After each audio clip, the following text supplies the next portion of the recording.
I reported myself to HR, and it exposed my manager's 5-year fraud scheme.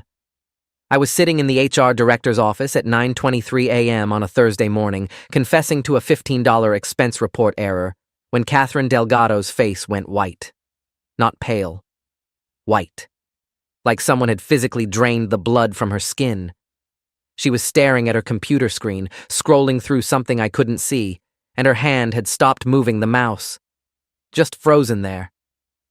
I'd come in to report myself for accidentally charging a client lunch to the wrong project code, something my manager, Paul Graves, had told me to fix quietly, rather than flag to accounting. But sitting there watching Catherine's expression shift from professional curiosity to something close to horror, I realized I'd just pulled on a thread that was about to unravel 5 years of fraud, embezzlement, and systematic theft.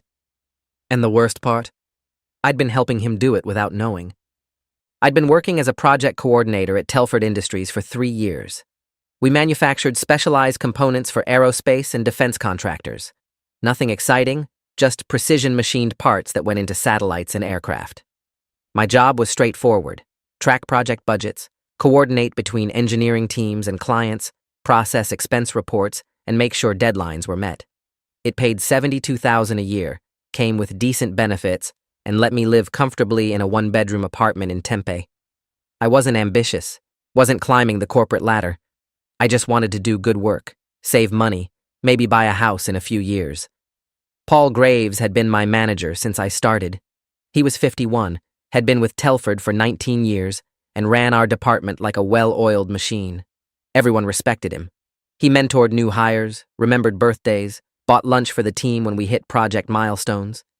He had this framed photo on his desk of his wife and 3 daughters at Disneyland, all wearing matching Mickey Mouse ears. The guy seemed like the definition of stable, reliable middle management. The first weird thing I noticed was about 8 months into my job. I was processing expense reports for our team. Nothing complicated, just receipts and mileage logs.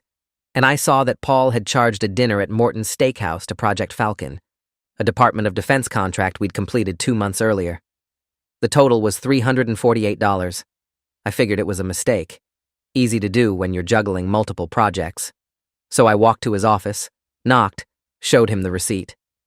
"Hey, Paul, I think this got charged to the wrong project. Falcon closed in June." He glanced at it, nodded, smiled. "Good catch." "Yeah, that was a celebration dinner for the team after we delivered. I meant to put it in before we closed the books, but it slipped through. Just leave it. I'll explain it to accounting if they flag it."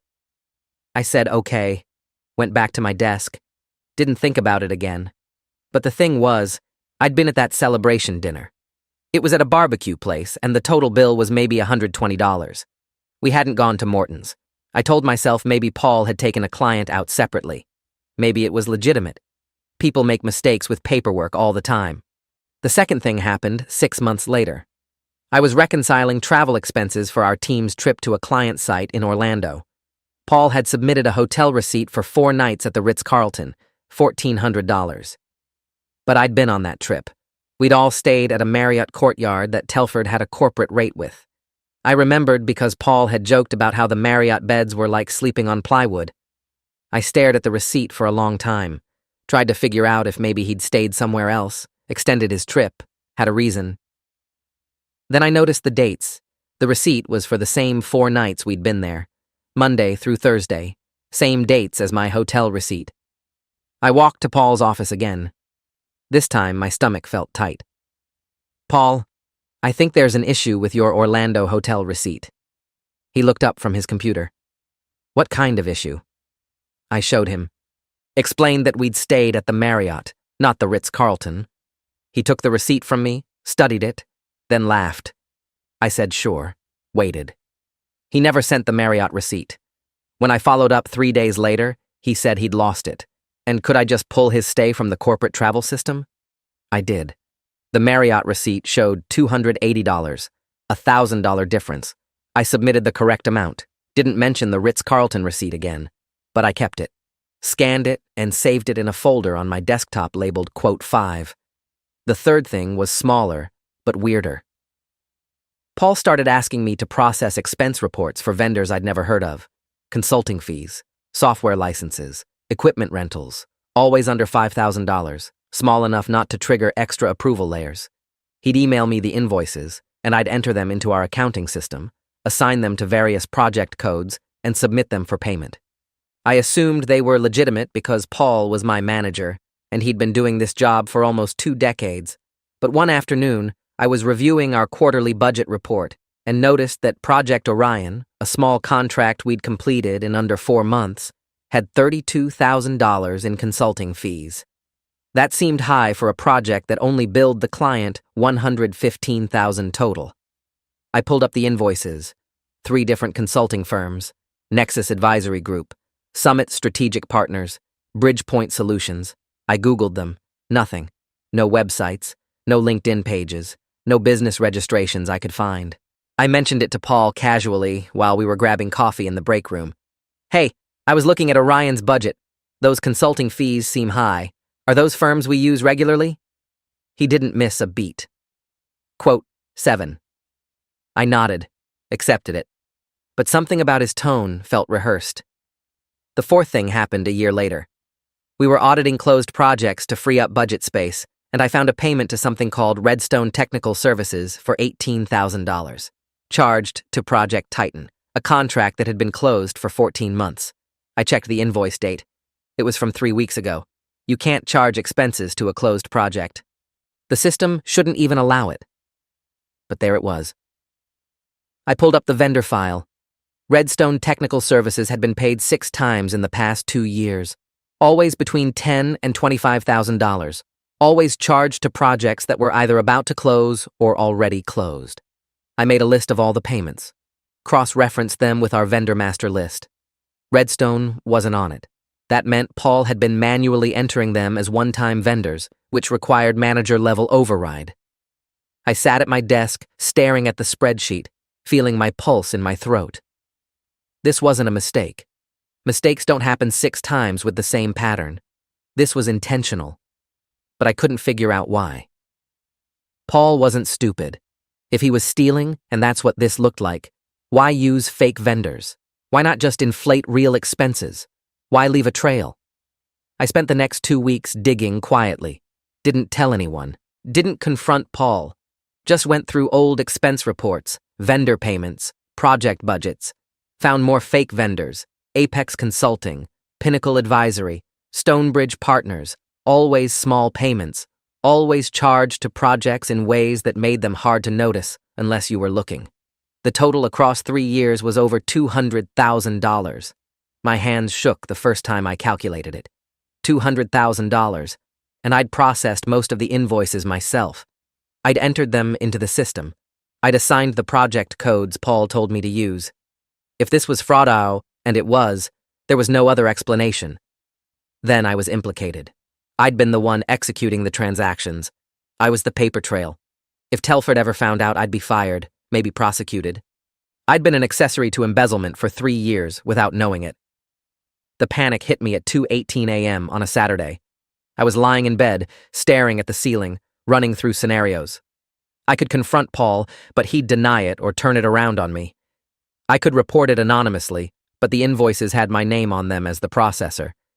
I could quit, but that looked like guilt. I could do nothing, hope it never came to light, but the knot in my stomach told me that was impossible. I'd already seen too much, already saved too many documents. The knowledge was eating me alive. Monday morning, I sat at my desk and made a decision. I was going to report myself. Not Paul. Me. I was going to walk into HR and confess to processing invoices without properly verifying the vendors, admit that I'd made errors in project code assignments, and let them investigate. If they found Paul's fraud, fine. If they didn't, at least I'd gone on record as trying to fix mistakes. It was the only move that didn't end with me in prison or unemployed with no references. I spent 2 hours that morning writing down every fake vendor I'd found, every suspicious expense, every invoice that didn't make sense, printed it all, put it in a folder. Then I emailed Catherine Delgado, our HR director, and asked for a meeting. She replied within 10 minutes. "I have an opening at 9:15 tomorrow. Does that work?" I said yes. Spent the rest of the day feeling like I was going to vomit. That night I barely slept. Kept rehearsing what I'd say, how I'd frame it. I wasn't accusing Paul. I was reporting my own mistakes. I'd processed invoices without doing due diligence. I'd failed to verify vendors. I needed to come clean before it became a bigger problem. The next morning, I walked into Catherine's office with the folder tucked under my arm. She was in her late 40s, sharp in a way that made you sit up straighter, with 15 years of HR experience across 3 companies. "Morning," she said, gesturing to the chair across from her desk. "What can I help you with?" I sat down, took a breath. I need to report a mistake I made, a series of mistakes, actually. I opened the folder, pulled out the first invoice, a payment to Nexus Advisory Group for $12,000. I've been processing expense reports and vendor payments for my department for 3 years, and I realized recently that I haven't been doing proper due diligence on some of the vendors. I've been entering invoices into the system based on what my manager told me to enter, without verifying that the vendors are legitimate. I slid the invoice across her desk. "This is one example. I can't find any information about this company. No website, no business registration, nothing. And there are more. A lot more." Catherine picked up the invoice. Studied it. "How many more?" I pulled out the list. 23 vendors over 3 years. $212,000 in total payments. I handed it to her. Watched her eyes scan down the page. "These were all processed by you?" she asked. "Yes. Paul Graves, my manager, would send me the invoices, tell me which project code to use, and I'd enter them. I didn't question it because he's been here for 19 years and I assumed he knew what he was doing. But I can't verify any of these vendors exist." I paused. "I think I've been processing fraudulent invoices, and I need to report it before it gets worse." Catherine set down the list. Her expression was unreadable. "Why are you reporting this now?" I'd expected that question. Quote 19. Catherine leaned back in her chair. Quote 20. I nodded. Quote 21. She was quiet for a long moment. Then she opened her laptop and started typing. Quote 22. We spent the next 90 minutes going through the list. For each vendor, I pulled up the invoice, showed her where I'd saved the documentation, explained how Paul had sent it to me and what he'd told me it was for. Catherine took notes in a Word document, asked clarifying questions, cross-referenced some of the information with Telford's accounting system. About an hour in, she stopped typing, just stared at her screen. That's when her face went white. I asked. She didn't answer immediately, just clicked through something, scrolled, clicked again. Finally, she looked at me. These vendor payments, they're all going to the same bank account. My stomach dropped. What? She turned her laptop so I could see. She'd pulled up our payment processing system, something I didn't have access to, and was showing me the ACH routing information for each vendor. Different company names, same account number, every single one. That's not possible, I said. Different companies wouldn't use the same bank account. Catherine's jaw was tight. Quote 28. She closed her laptop. Quote 29. I nodded, stood up, my legs felt shaky. Quote 30. She looked at me. Quote 31. I walked back to my desk, sat down, stared at my computer screen without seeing it. My brain was looping the same thought. Paul had been stealing from the company for years, and I'd been his unwitting accomplice. 20 minutes later, Catherine called me back to her office. This time, 2 other people were there. One was Jeffrey Hale, Telford's chief financial officer. Mid-50s, glasses, the kind of guy who wore a tie every day even though nobody else did. The other was a woman I didn't recognize. Late 30s, sharp suit, leather portfolio. Catherine introduced her as Adrienne Cross, outside counsel from Whitman and Cole LLP, 14 years in corporate litigation and compliance. We need to ask you some questions, Jeffrey said. His tone was clipped. All business. How long have you been processing these invoices? I told him. 3 years, since I started. And you never questioned why your manager was using vendors with no online presence? I had questioned it. I'd mentioned it to Paul. He'd explained it away. I did ask. He told me they were specialized subcontractors, small firms that don't advertise. I believed him because he's my manager, and he's been here almost 20 years. Adrienne leaned forward. Did Paul Graves ever ask you to falsify documents, alter dates, change amounts, Backdate invoices? I shook my head. No. He'd just send me the invoices and tell me which project code to use. I entered them as they were. She made a note. Did you receive any benefit from these transactions? Payments? Gifts? Favors? My throat tightened. No. Nothing. I didn't even know they were fake until last week. Jeffrey exchanged a glance with Adrian. She nodded slightly. We're going to need you to provide a formal statement, she said. Everything you just told us in writing, signed and dated. We'll also need access to any documentation you've saved. Emails, invoices, spreadsheets, anything related to these vendors. I gave them everything. Every file I'd saved in that, quote, 42 folder. Every email from Paul. Every scanned receipt. It took 3 hours to compile and hand over. By the time I left Catherine's office, it was past 1 p.m., and I hadn't eaten. Couldn't eat. The knot in my stomach was too tight. I went back to my desk. Paul wasn't in his office. I checked his calendar. He was in a meeting with a client. Probably had no idea what was happening. Or maybe he did. Maybe he'd seen me go into HR twice that morning and already knew he was done. I spent the rest of the afternoon pretending to work while checking my email every 30 seconds, waiting for something to happen. At 4:52 p.m., Paul walked past my desk. Hey, you good? You've been quiet today. I looked up, forced a smile. Yeah, just working through some budget stuff. He nodded. Let me know if you need anything. Then he went into his office and closed the door. 15 minutes later, Catherine called him. I watched through the glass walls as he answered, listened, then stood up and grabbed his jacket. He walked toward the elevator without looking at me. Didn't come back. The next morning, Paul's office was empty. His computer was gone. His framed Disneyland photo, his coffee mug, the little motivational placard that said, "Success is the sum of small efforts repeated daily," and all gone. There was a note on his door. Please direct any questions to Catherine Delgado, HR. I knew what that meant. He'd been suspended, probably escorted out by security after his meeting with Catherine yesterday. The department was buzzing. People kept asking me what happened. I said I didn't know. Kept my head down. Tried to focus on work, but every time someone walked past my desk, I felt their eyes on me. Judging. Speculating. By lunch, the rumors had started. Paul had been stealing. Paul had been inappropriate with an employee. Paul had falsified a report. Nobody knew the truth, but everyone had a theory. And most of those theories involved me somehow. I was the newest person on the team. I'd been in HR's office all morning. I was the obvious connection. That afternoon, I got called back to HR. This time, it was just Catherine and Adrian. We've initiated a full forensic audit, Adrian said. We've hired an external firma Rao Strickland Forensic Accounting, led by Nathan Avery, 22 years in financial fraud investigation. He'll be reviewing every transaction Paul Graves approved over the past 6 years. We're also filing a report with the FBI. This level of embezzlement crosses into federal wire fraud territory. My chest tightened. FBI. What does that mean for me? Catherine answered. You're not a target. You're a witness. Nathan will interview you as part of the audit, and you may be asked to provide testimony if this goes to trial. But based on what you've shown us, you were a victim of Paul's deception, not a participant.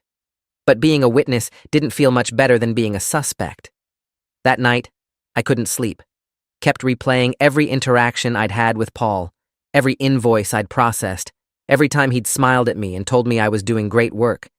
Had he been laughing at me the whole time, thinking about how easy I was to manipulate? Or had he genuinely not thought about me at all, just saw me as a tool, a means to execute his scheme? I felt stupid, naive. How had I not seen it? How had I processed hundreds of fraudulent invoices without catching on? The rational part of my brain knew I'd done the right thing by reporting it. But the emotional part kept circling back to the same question.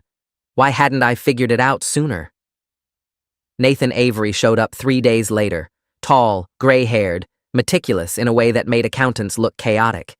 He set up in a conference room with boxes of printed financial records and 3 laptops. The man worked like a machine. 12-hour days, barely stopped for lunch, asked questions that revealed patterns I hadn't even considered. I spent 6 hours with him over 2 days, walking through every invoice, every vendor, every transaction. He asked questions I couldn't have anticipated. Quote 52. I thought about it, shook my head. Quote, 53. Nathan made a note. Quote, 54. I didn't. He told me. It was Paul's wife's maiden name, Teresa Whitfield. He'd opened the account 7 years ago, 2 years before he started creating the fake vendors. Routed all the payments there. Withdrew cash regularly, or transferred it to personal accounts in small increments to avoid detection. Over 5 years, he'd stolen $438,000. I felt sick. $438,000. He'd stolen nearly $500,000, and I'd helped him do it. I processed those invoices, I said. I entered them into the system. If I'd just verified the vendors, Nathan cut me off. You were doing your job. Your manager told you to process invoices, and you processed them. You're not an accountant. You're not an auditor. You had no reason to suspect fraud until the pattern became obvious. And when it did, you reported it immediately. He leaned back. Paul Graves is a professional fraudster. He's been doing this for 5 years without getting caught because he knew exactly how to exploit the system. He stayed under approval thresholds. He used project codes that were closing or closed to hide the payments. He built trust over 19 years so that people like you wouldn't question him. This isn't on you. But it felt like it was. Nathan showed me something else, a spreadsheet he'd built showing the frequency of Paul's fraudulent invoices over time. In the first year, he'd submitted 6 fake invoices. Total, $38,000. The second year, 11 invoices, $63,000. The third year, 18 invoices, $92,000. Each year, he got bolder, more frequent, larger amounts, Nathan said. Quote 60. Nathan tapped the screen. Quote 61. The investigation took 6 weeks. During that time, Paul never came back to the office. HR wouldn't confirm if he'd been fired or if he'd resigned, but his office remained empty, and his name disappeared from the company directory. I was assigned a new manager, Linda Ortega, transferred from our California office, 26 years in aerospace project management. She was efficient, no nonsense, and didn't ask about Paul, just wanted to understand our current projects and make sure deliverables were on track. I appreciated that. The rest of the department treated me like I had a disease. Nobody said anything directly, but I could feel the speculation. They knew I'd gone to HR. They knew Paul was gone. They assumed I'd ratted him out for something petty, that I was a snitch, that I'd gotten a good man fired. One afternoon, I was in the break room getting coffee when 2 engineers from our team walked in. They didn't see me at first. Quote 62, one of them said. Quote 63. The other guy shook his head. Quote 64. Then they saw me, went quiet, poured their coffee, and left. I stood there holding my mug, feeling the heat seep into my palms, wondering if I should tell them the truth. But Catherine had been clear. Don't discuss the investigation. So I didn't. I stopped eating lunch in the break room, stopped going to happy hours, just did my work and went home. My apartment felt smaller, quieter. I'd been living alone since college, 28 years old, and never had a serious relationship, never felt the need. Work had been my social life. Now work felt toxic. I started applying to other jobs. Nothing serious, just browsing listings, updating my resume, thinking about starting over somewhere that didn't know about Paul or the fraud or any of it. But every time I opened a job posting, I'd close it again. Running felt like guilt, like admitting I'd done something wrong. Catherine checked in with me weekly, mostly procedural updates. The forensic audit was ongoing. The FBI had opened an investigation. Telford's legal team was working with federal prosecutors. Paul had hired a lawyer, some guy named Donald Krasner, former federal prosecutor turned defense attorney, 29 years in criminal law. Krasner was known for defending white-collar criminals, corporate fraud, tax evasion. The kind of cases where the defendants wore suits to court and got sentenced to minimum security facilities that looked more like college campuses than prisons. Paul wasn't cooperating with the investigation, hadn't provided any statement, was invoking his Fifth Amendment rights on everything. Smart, probably. But it made the investigation harder. Without his cooperation, prosecutors had to build the case entirely from documents and witness testimony. That meant more interviews, more questions, more time. Then, 8 weeks after I'd walked into Catherine's office, I got a call from an FBI agent, Special Agent Nicole Carver, 12 years with the Bureau's white-collar crime division, worked out of the Phoenix field office. She wanted to interview me formally. We met at a Starbucks near my apartment. She was younger than I expected, maybe mid-30s, with a briefcase full of documents and a digital recorder. Quote, 65, she said. Quote, 66. She asked the same questions everyone else had asked, but sharper, more detailed. How did Paul send you the invoices? Email. Were they always PDFs? Yes. Did he ever ask you to delete emails? No. Did he ever suggest you keep information from other managers? Not explicitly, but he'd tell me to handle things quietly sometimes. Did he ever give you gifts? No. Take you to lunch? Occasionally, but he did that with the whole team. Did you ever have any indication he was living beyond his means? No. He drove a Subaru and wore clothes from Target. Nothing suggested wealth. She recorded everything. 2 hours of testimony. At the end, she handed me her card, said I might be called to testify if it went to trial. One more thing, she said as I was standing to leave. Did Paul ever mention a colleague named Brent Schaffer? I sat back down. Yeah. Brent worked in procurement, retired about 2 years ago. Why? Nicole made a note. We're investigating whether Paul had accomplices.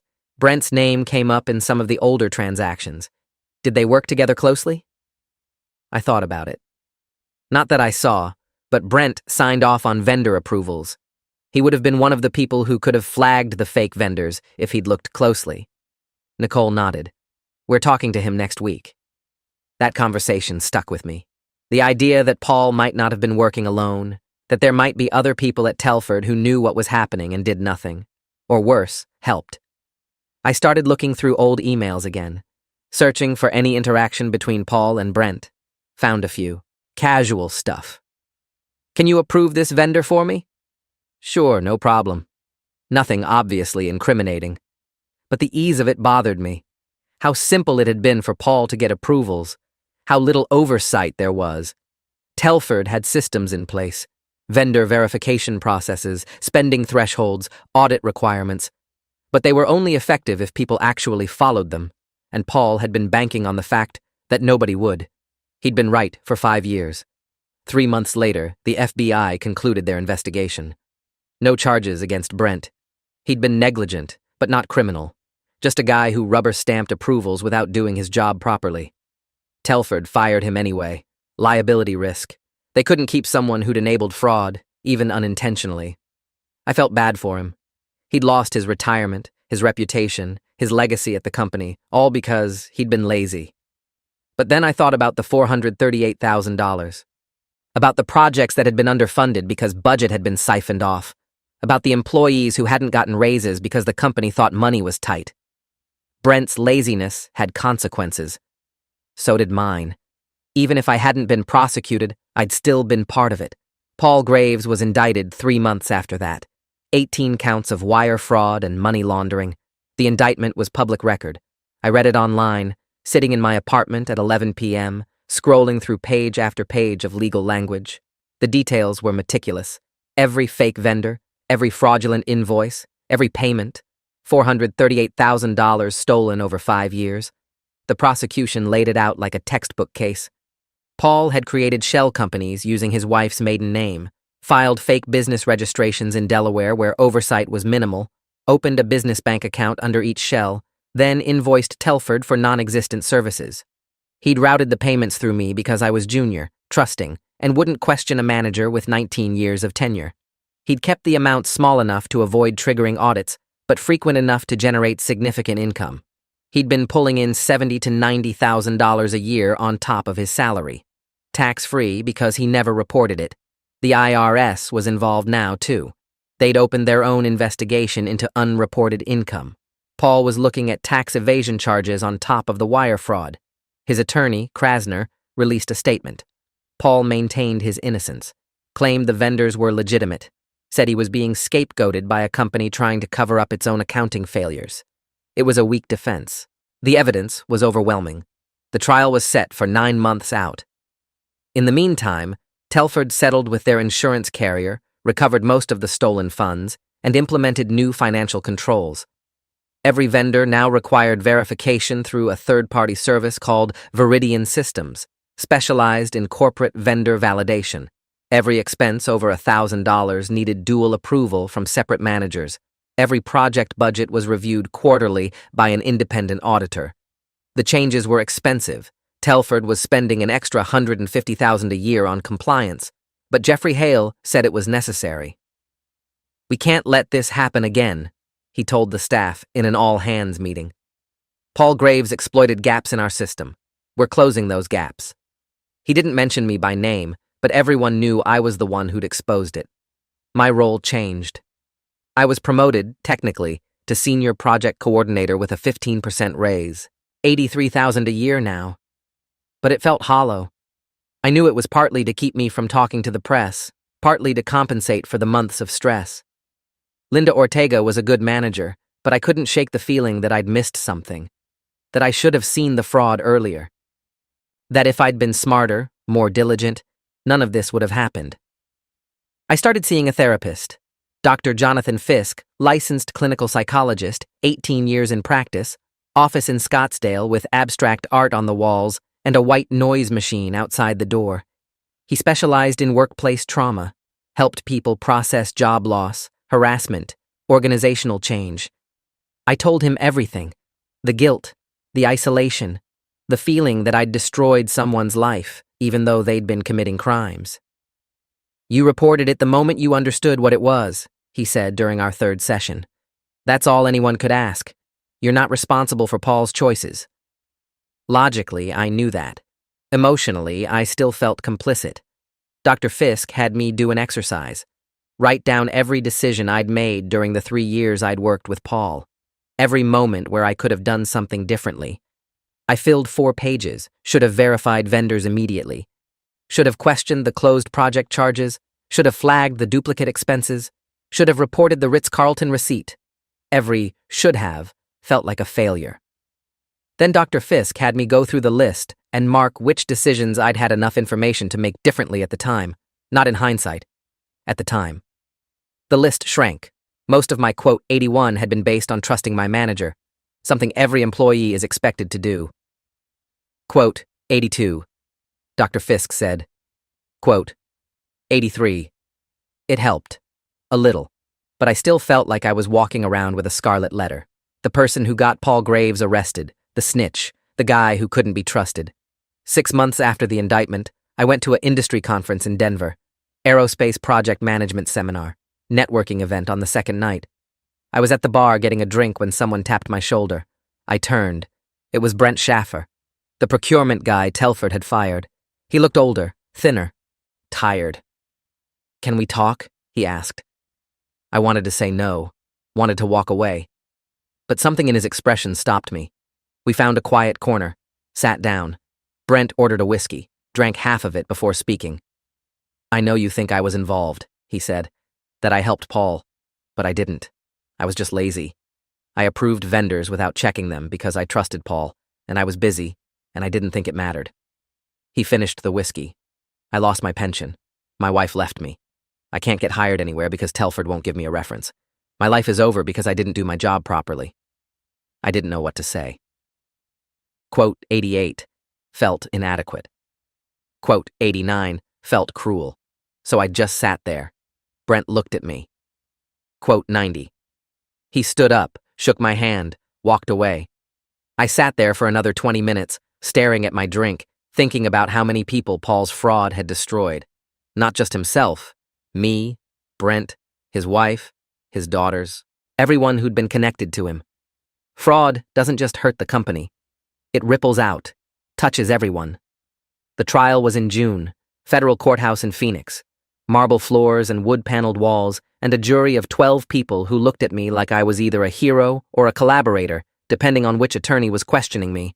I testified on the third day, wore a suit Linda had helped me pick out, navy, conservative, the kind of thing that said, credible witness. The prosecution went first. Led by Assistant U.S. Attorney Ramona Delgado, 19 years with the Justice Department, specialized in financial crimes. She walked me through the timeline. How I'd started at Telford, how Paul had sent me invoices, how I'd processed them without knowing they were fake, how I'd eventually noticed the pattern and reported it. She showed the jury documents, emails from Paul, fake invoices, my statement to HR, the spreadsheet I'd compiled showing all the suspicious vendors. At any point, Ramona asked, did you receive any benefit from these fraudulent transactions? I said no. Did Paul Graves ever tell you the vendors were fake? No. When you discovered the fraud, what did you do? I reported myself to HR immediately. Ramona nodded, thanked me, sat down. Then Krasner stood up. Paul's defense attorney, late 50s, expensive suit, the kind of presence that filled a room. He smiled at me. Not friendly, predatory, he said. Quote, 97. I said yes. Quote, 98. I felt my jaw tighten. Quote, 99. Krasner raised an eyebrow. Quote, 100 as. The way he said it made it sound like I was either complicit or stupid. Quote, 101. I repeated. Quote, 102. Krasner smiled again. Quote, 103. He walked closer to the witness stand. Quote, 104. I stared at him. Quote, 105. He pulled out a document. Quote, 106. I remembered that email. Quote, 107. Krasner leaned on the stand. Quote, 108. Ramona objected. The judge sustained it, told Krasner to move on, but the damage was done. The jury had heard the accusation. Some of them were looking at me differently now, suspicious. The cross-examination lasted 40 minutes. By the end, I was exhausted. Felt like I'd been beaten. When I stepped down, I didn't look at Paul. Didn't want to see his face. Just walked out of the courtroom and sat in the hallway until Ramona found me. You did fine, she said. Krasner's just doing his job. The jury won't buy it. We have too much evidence. I hoped she was right. The trial lasted 8 days. Other witnesses testified. Nathan Avery walked the jury through the forensic audit. Catherine Delgado explained how I'd come forward voluntarily. Jeffrey Hale testified about Telford's financial controls and how Paul had exploited them. Special Agent Nicole Carver presented evidence of the shell companies and the bank account in Teresa Whitfield's name. Paul's wife testified too, said she didn't know about the account, that Paul had opened it without telling her, that she'd thought the extra money was from bonuses and consulting work he did on the side. The prosecution showed records proving she'd withdrawn cash from the account multiple times. She claimed Paul had told her it was his money from side projects. She was either lying or willfully ignorant. Hard to tell. Paul didn't testify. Krasner advised against it. The prosecution's case was too strong. Anything Paul said would just give them more ammunition. So he sat there, silent, while witness after witness detailed his crimes. The defense tried to paint him as a scapegoat, argued that Telford's accounting systems were so poorly managed that anyone could have committed the fraud, suggested that maybe I'd done it. Maybe Brent. Maybe someone else entirely. It was desperate. Grasping. The jury saw through it. They deliberated for 4 hours, guilty on all 18 counts. Paul showed no emotion when the verdict was read. Just sat there, blank-faced, while his lawyer shuffled papers and his wife sobbed in the gallery. The judge set a sentencing date for 6 weeks later. I didn't stay for the rest, just left the courthouse, got in my car, and drove home. Sat in my apartment. Felt nothing. Not relief, not vindication, just emptiness. Sentencing was in August. I didn't attend, but Catherine sent me the details. 8 years in federal prison. Restitution of $438,000.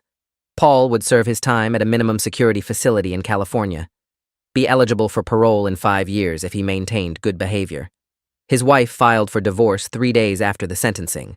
His oldest daughter, who'd been studying engineering at Arizona State, transferred to a school in Oregon, wanted to get away from the publicity. Paul's name was in the newspaper, on local news, on legal blogs. I didn't read most of it. Couldn't. Every article felt like it was partially about me. The employee who reported him, the one who exposed the scheme.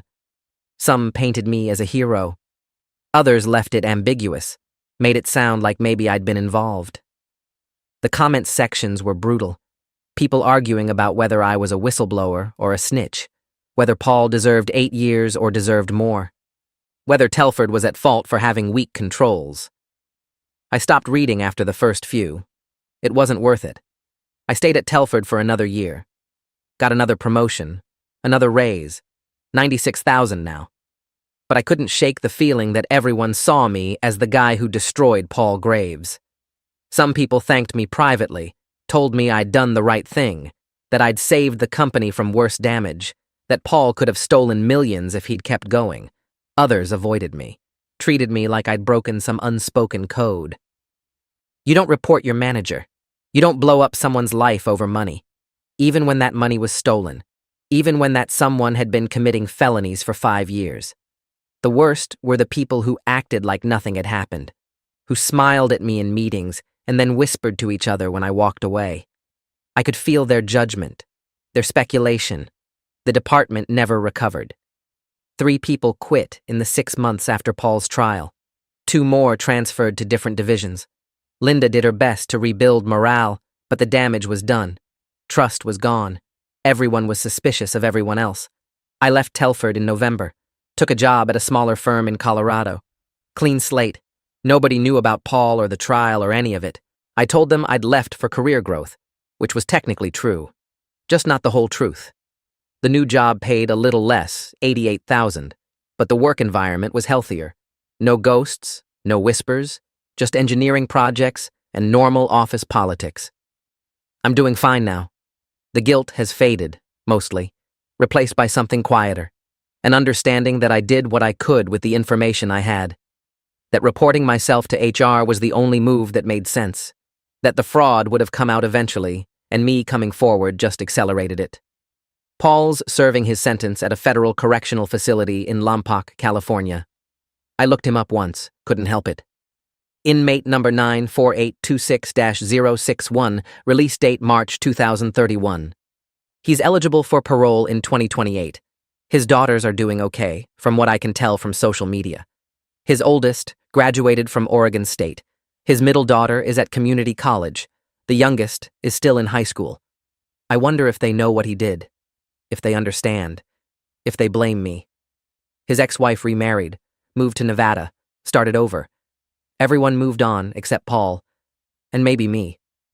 Sometimes I think about that morning in Catherine's office, how I walked in planning to confess to a $15 error and ended up unraveling a 5-year fraud scheme, how a single decision to come forward voluntarily changed everything. Paul's life, my career, the company's financial controls, Brent's retirement, Teresa's marriage, the ripples spread so far, touched so many people, all because I decided to tell the truth. Dr. Fisk told me once that integrity isn't about grand gestures or moral courage. It's about small decisions made when no one's watching, about doing the right thing even when it's terrifying, even when it costs you. I think about that a lot. The truth is, I didn't set out to be a whistleblower. I just wanted to do the right thing before the wrong thing buried me. And maybe that's enough. Maybe that's all anyone can do. Notice when something's wrong. Say something. Deal with the consequences. It's not heroic, it's just human. I reported myself to HR, and it exposed my manager's 5-year fraud scheme. But more than that, it taught me that the hardest person to be honest with is yourself. And once you are, everything else gets a little bit clearer, even if it's terrifying, even if the truth destroys everything you thought you knew. Paul used to have a placard on his desk. Success is the sum of small efforts repeated daily. I think about that sometimes, how he repeated small thefts daily. How I repeated small compromises daily, how both of us built something, him a fraud, me a career, through repeated choices, and how one choice to break the pattern changed everything. He's in prison, I'm free, and maybe that's the only justice anyone gets. Not perfection, not absolution. Just the knowledge that you did what you could when it mattered most. That you chose truth over comfort. That when the moment came to decide who you were going to be, you chose right. Even if it cost you. Even if nobody thanked you. Even if you're still not sure it was worth it. You chose right. And that has to be enough. If you enjoyed this, you'll definitely want to see the next ones too. So subscribe now and let me know your take in the comments.